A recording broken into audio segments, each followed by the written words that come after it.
Hello everyone, I'm Astha. Welcome to Government Job Genuine Notification YouTube channel. CRPF central reserve police force से recruitment notification release हो गया है SCM and ASI post के लिए। Short notice अभी release हुआ है, जिसके एप्लीकेशंस जो ऑनलाइन एप्लीकेशन स्टार्ट होंगे वो 4 जनवरी से स्टार्ट हो जाएंगे। ओके, सो इस पर मैंने ऑलरेडी वीडियो अपलोड कर दिया है एलिजिबिलिटी कंडीशंस को लेकर के, लेकिन फिजिकल रिक्वायरमेंट क्योंकि शॉर्ट नोटिस आया हुआ है अभी उसमें कुछ डिटेल प्रोवाइड नहीं की गई है, लेकिन मैं आपको इस वीडियो में सारी इंफॉर्मेशन प्रोवाइड करूंगी। फिजिकल रिक्वायरमेंट जो भी आपका रहेगा कैटेगरीज वाइज सारी इंफॉर्मेशन आपको दी जाएगी। सिलेक्शन प्रोसीजर कैसा रहेगा, पहले फिजिकल होगा या रिटन एग्जामिनेशन होगा, और रिटन एग्जामिनेशन कैसे होगा, ऑनलाइन होगा या ऑफलाइन होगा, पेन पेपर मोड पर होगा या कंप्यूटर पर होगा। Physical requirement male and female दोनों कैंडिडेट के लिए फिजिकल रिक्वायरमेंट क्या रहेगी एंड टाइपिंग स्पीड क्या रहेगी, ये सारे पॉइंट्स हम इस वीडियो में क्लियर करेंगे। Assistant sub inspector steno and head constable ministerial दोनों पोस्ट के लिए हम बात कर रहे हैं। एलिजिबिलिटी में आपको अभी बता दूं कि दोनों ही पोस्ट के लिए जो इसेंशियल क्वालिफिकेशन रिक्वायर्ड है वो 12th पास है। कमेंट आ रहा था कि क्या हम दोनों पोस्ट के लिए अप्लाई कर सकते हैं, तो दोनों के लिए आप अप्लाई नहीं कर सकते, किसी एक पोस्ट के लिए आप अप्लाई करेंगे। ओके, सो अभी हम इसमें selection procedure, physical requirement, male female और जो रिजर्व कैटेगरीज के कैंडिडेट हैं उन सभी के लिए क्या रहेगा वो हम यहाँ क्लियर कर लेंगे। फिर नेक्स्ट वीडियो में अपलोड करूंगी जिसमें आपको डिटेल में सिलेबस भी प्रोवाइड करूंगी। ठीक है, सो चलिए स्टार्ट करते हैं। सो देखिए, सबसे पहले हम सहायक उप निरीक्षक पोस्ट के लिए देखेंगे। तो सहायक उप निरीक्षक जो पोस्ट है ये ग्रुप सी की, दोनों ही ग्रुप सी की नॉन गेजेटेड पोस्ट है। एज दोनों के लिए ही 18 से 25 साल एज लिमिट रखी गई है। इनफैक्ट मैं आपको बताना चाहूँगी एससीएम और एएसआई दोनों के लिए ही जो फिजिकल रिक्वायरमेंट है वो भी सेम रहेगी। इनकी सैलरी में दोनों पोस्ट में क्या डिफरेंस रहता है, एक तो सैलरी में डिफरेंस रहेगा, सैलरी असिस्टेंट सब इंस्पेक्टर की ज़्यादा रहेगी, एंड जो स्किल टेस्ट होगा उसमें एससीएम पोस्ट के लिए टाइपिंग टेस्ट रिक्वायर्ड रहता है, कंप्यूटर पर टाइपिंग कराई जाएगी, और जो स्टेनो पोस्ट के लिए अप्लाई यानी जो एएसआई स्टेनो की वैकेंसी है उसमें आपका शॉर्ट हैंड टेस्ट होता है, स्टेनोग्राफी का टेस्ट होता है। ये दो डिफरेंस है, बाकी का एग्जाम पैटर्न जो सब कुछ रहेगा वो सेम एज इट इज रहेगा। जो एससीएम का रहेगा वही एएसआईएम का रहेगा।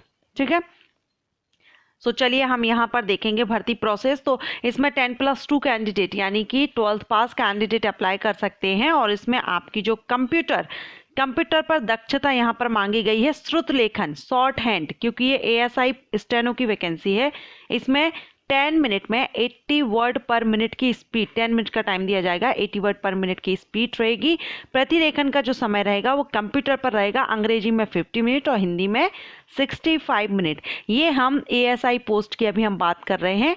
अगर आप एससीएम के लिए भी हम देख लेते हैं, एससीएम के लिए क्या रहेगा, दोनों ही पोस्ट के लिए सेम फिजिकल रिक्वायरमेंट है, सेम रहेगा। दो जो डिफरेंस है वो मैंने आपको बता दिए हैं, एक तो टाइपिंग टेस्ट रहेगा और उसमें स्टेनोग्राफी में स्टेनोग्राफी टेस्ट रहेगा, एंड सैलरी का डिफरेंस रहेगा। तो चलिए मैं आपको यहाँ पर हेड कांस्टेबल मिनिस्ट्रियल के लिए बता देती हूँ। तो हेड कांस्टेबल मिनिस्ट्रियल आप देख रहे हैं ग्रुप सी की, नॉन गेजेटेड है, और एज लिमिट भी यहाँ पर 18 से 25 साल है रिजर्व जनरल कैटेगरीज के कैंडिडेट के लिए। रिजर्व कैटेगरीज के लिए ओबीसी कैंडिडेट जो रहेंगे उनके लिए 3 इयर्स की छूट दी गई है, SC/ST कैंडिडेट को 5 इयर्स की छूट दी गई है, एंड जो भी अदर कैटेगरीज को बिलोंग करते हैं जैसे अन्य पिछड़ा वर्ग के लिए 40 वर्ष, और अनुसूचित जाति और अनुसूचित जनजाति के लिए 45 ईयर, ये आपकी कैटेगरी के अनुसार यहाँ पर दिया गया है। ठीक है, so age criteria general candidate के लिए 18 से 25 साल है, दोनों ही कैंडिडेट के लिए, दोनों पोस्ट के लिए। जो इसेंशियल क्वालिफिकेशन है वो भी सेम है, 10+2 कैंडिडेट इसमें अप्लाई कर सकेंगे, और प्रोवेशन पीरियड यहाँ पर 2 ईयर का रहेगा, 2 साल का प्रोवेशन पीरियड रहेगा। कंप्यूटर इसमें टाइपिंग मांगी जाती है, एससीएम की जो पोस्ट रहेगी इसमें टाइपिंग रिक्वायर्ड रहती है, और ये जो टाइपिंग है आपकी कंप्यूटर पर होगी, जिसमें आपकी जो स्पीड है अगर आप अंग्रेजी में करते हैं तो 35 वर्ड पर मिनट, और अगर आप हिंदी में करते हैं तो 30 वर्ड पर मिनट। हिंदी और इंग्लिश दोनों में से किसी एक में आपको टाइपिंग करनी होगी। अगर आप हिंदी में करेंगे तो 30 और इंग्लिश में करेंगे तो 35 वर्ड पर मिनट स्पीड आपकी होनी चाहिए। दोनों में से किसी एक में आपको करनी है, दोनों में नहीं करनी है।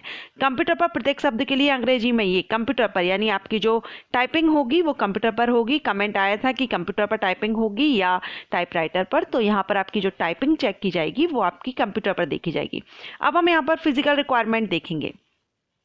तो सबसे पहले हाइट देखेंगे। अनुसूचित जाति के जो कैंडिडेट हैं उनको छोड़ करके सभी कैटेगरीज के कैंडिडेट के लिए, यानी जनरल कैटेगरीज के कैंडिडेट मेल और फीमेल, जो जनरल कैटेगरी में आते हैं अनरिजर्व कैंडिडेट है, उनके लिए मेल कैंडिडेट की हाइट होनी चाहिए 165 सेंटीमीटर, फीमेल की होनी चाहिए 155 सेंटीमीटर। वहीं अगर आप बिलोंग करते हैं इन एरिया से, हिली एरिया से आप बिलोंग करते हैं, मणिपुर, त्रिपुरा, मिजोरम, मेघालय, आसाम, हिमाचल प्रदेश, कश्मीर, जम्मू कश्मीर, गढ़वाली, कुमाऊनी, गोरखा, डोगरा, मराठा से हैं अगर आप, तो आपके लिए एज जो हाइट है वो मेल कैंडिडेट के लिए होगी 162.5 सेंटीमीटर और फीमेल कैंडिडेट के लिए होगी 150 सेंटीमीटर। अगर आप अनुसूचित जनजाति से हैं तो हाइट होगी 162.5 और फीमेल के लिए 150 सेंटीमीटर। सेम यही ASIM के लिए रहेगी और यही SCM के लिए सेम रहेगी। अब यहाँ पर चेस्ट देखेंगे तो ये सिर्फ मेल कैंडिडेट के लिए रहेगा। बिना फुलाए जो जनरल कैटेगरीज के मेल कैंडिडेट हैं उनके लिए 77 सेंटीमीटर और फुलाने पर 82 सेंटीमीटर। अनुसूचित जनजाति के जो कैंडिडेट हैं उनके लिए 76 सेंटीमीटर और फुलाकर 81 सेंटीमीटर। ठीक है। हाँ, अब यहाँ पर ये भी है कि पहले फिजिकल होगा या रिटर्न होगा, तो वो भी मैं आपको यहाँ बता दूँ। सबसे पहले होगा आपका फिजिकल, सबसे पहले फिजिकल होगा, फिजिकल के साथ में ही आपका डॉक्यूमेंट वेरिफिकेशन होगा। उसके बाद होगा आपका रिटन एग्जामिनेशन, और जो रिटन एग्जामिनेशन होगा ये पेन पेपर मोड पर होगा। पेन पेपर मोड पर आपको ये देना होगा, ऑब्जेक्टिव टाइप रहेगा। ठीक है। इसके बाद में आपका होगा स्किल टेस्ट, यानी टाइपिंग टेस्ट वगैरह आपका, और स्टेनोग्राफर के लिए अगर आप कर रहे हैं तो स्टेनोग्राफी टेस्ट होगा। उसके बाद होगा लास्ट में आपका मेडिकल। तो ये 4 स्टेजेस में आपका सिलेक्शन प्रोसीजर रहेगा। सबसे पहले आपका फिजिकल डॉक्यूमेंट वेरिफिकेशन, उसको आप क्लियर कर लेते हैं तो रिटन एग्जामिनेशन होगा। रिटन एग्जामिनेशन क्लियर करने के बाद आपका होगा टाइपिंग टेस्ट या स्टेनोग्राफी टेस्ट, और उसके बाद होगा आपका मेडिकल टेस्ट। सो इन स्टेजेस में आपका सिलेक्शन प्रोसीजर रहेगा। मेडिकल टेस्ट में यहाँ पर न्यूनतम दूरदृष्टि एक आंख की 6/6 और दूसरी आंख की 6/9 बिना किसी सुधार अथवा अर्थात चश्मे के, ओके, स्पेक्ट्स नहीं लगा हो या लेंस का प्रयोग किए बिना होना चाहिए, लेंस का भी यूज़ नहीं होना है। अभ्यर्थियों के घुटने आपस में टकराने नहीं चाहिए, उनके पांव सपाट, आंखों में भंगापन अथवा वेरिकोसनस नहीं होनी चाहिए। ये सब यहाँ पर मेडिकल टेस्ट होंगे, वो आप यहाँ देख सकते हैं। अब यहाँ पर दिया गया है कि कितना परसेंटेज किस तरह से भर्ती इसमें की जाती है। अब अगर हम बात करें कि आपका जो एग्ज़ाम होगा वो किस किस टॉपिक से क्वेश्चंस आएंगे, कौन कौन से सब्जेक्ट्स, तो यहाँ पर आप देख रहे हैं हिंदी लैंग्वेज, इंग्लिश लैंग्वेज से क्वेश्चन आएंगे, general intelligence and reasoning, numerical ability या एप्टीट्यूड, यानी mathematics, reasoning, general intelligence, GK से जिसमें कि साइंस सब कुछ आ जाएगा आपका, थोड़ा थोड़ा टॉपिक्स, एंड हिंदी और इंग्लिश लैंग्वेज, इनसे रिलेटेड आपके ये सब्जेक्ट्स हैं जिनकी आपको तैयारी करनी है। डिटेल सिलेबस के लिए मैं अलग से वीडियो अपलोड कर दूंगी।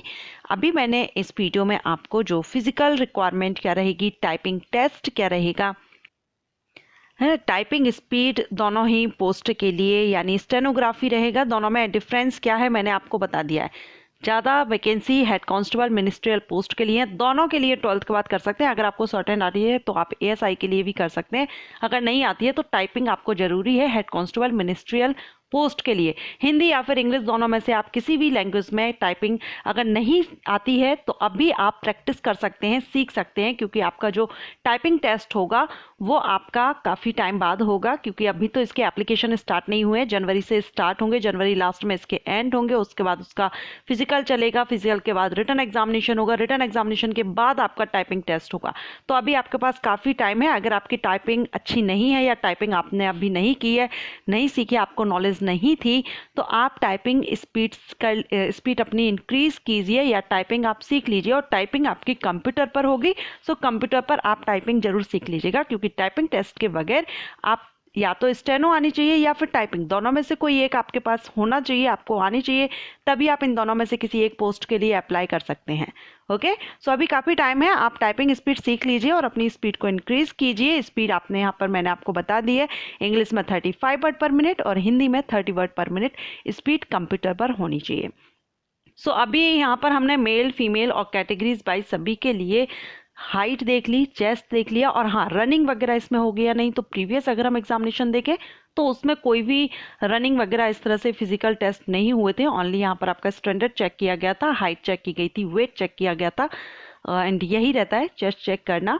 सो आशा करती हूँ आपको ये वीडियो हेल्पफुल रहा हो। अगर वीडियो आपको हेल्पफुल रहा है तो वीडियो को लाइक ज़रूर कीजिएगा और आप चाहें तो इसको शेयर कर सकते हैं। Thank you.